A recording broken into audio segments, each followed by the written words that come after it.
আসসালামু আলাইকুম। Daffodil international university transport সাপোর্টে একটা নতুন ভিডিও নিয়ে আসছি আজকে।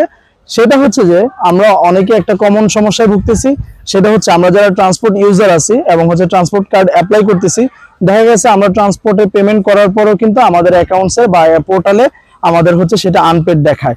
তো মাঝে মাঝে আসলে এই সমস্যাটা হয়। তো এই সমস্যাটার সমাধান নিয়ে আজকে কথা বলবো, যাতে আপনারা একদম স্মুথলি জানতে পারেন, আপনাদের হ্যাসেল না হয় জিনিসটা, যে কিভাবে এটা সলভ করা যায়। আচ্ছা, আমরা সর্বপ্রথম আমাদের যে পেমেন্টের মানি রিসিপ্টটা আছে, সেই মানি রিসিপ্টটা নিয়ে আমরা চলে যাব হচ্ছে আমাদের ড্যাফোডিলে ফাইন্যান্স অ্যান্ড অ্যাকাউন্টস বিভাগে। সেখানে যাওয়ার পর আমরা সেই মানি রিসিপ্টটা দেখাবো এবং তারাই হচ্ছে সেই মানি রিসিপ্টটা দেখার পরে আপনাদের এই পেমেন্টটা যাদের আনপেইড আছে সেটা ওনারা পেইড করে দিবে। এবং সর্বাত্মক যতটুকু সহযোগিতা লাগে সেই সহযোগিতার জন্য কিন্তু আমাদের যে ট্রান্সপোর্ট অফিস আছে, সেই অফিস কিন্তু সর্বোচ্চ চেষ্টা করবে আপনাদেরকে সহযোগিতা করার জন্য। আপনারা চাইলে অ্যাকাউন্টসে কথা বলার পরে আমাদের অফিসে এসেও একবার যোগাযোগ করে যেতে পারেন।